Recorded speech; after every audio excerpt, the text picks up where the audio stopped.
Pourquoi il ne faut jamais provoquer un pervers narcissique, même quand on a compris son jeu?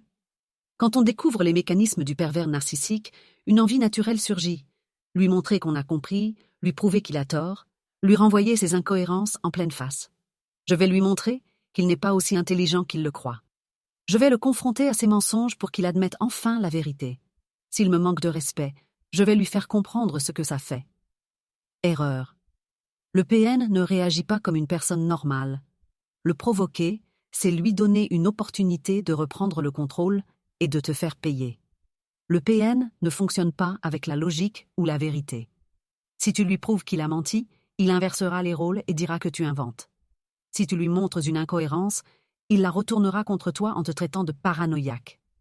Si tu lui rappelles ses contradictions, il s'énervera et changera de sujet pour te faire douter. Un PN ne cherche pas la vérité, il cherche le pouvoir. Le PN se nourrit de tes réactions.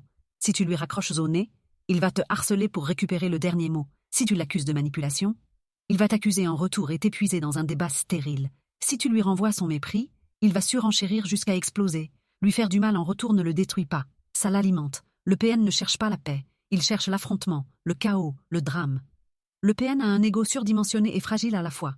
S'il sent que son pouvoir est menacé, il explose de rage. Les signes de la rage narcissique. Il devient incontrôlable, te hurle dessus, perd toute retenue, il cherche à se venger de toutes les façons possibles.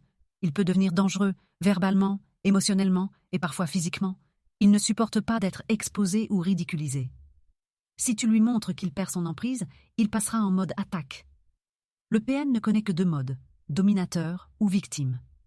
S'il ne peut plus dominer, il entre en guerre. Un PN humilié est un PN destructeur.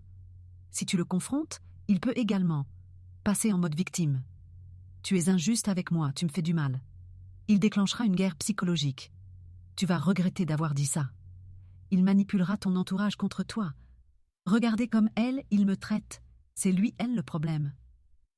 Il te poussera à bout jusqu'à ce que TU passe pour la personne toxique. Son objectif? Inverser les rôles et te faire perdre ta crédibilité. Ne lui laisse pas cette opportunité.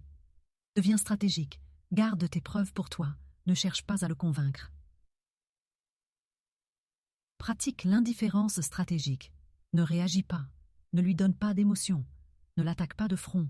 S'éloigner intelligemment est la meilleure riposte. Disparais intelligemment. Le silence et la distance sont tes meilleures armes.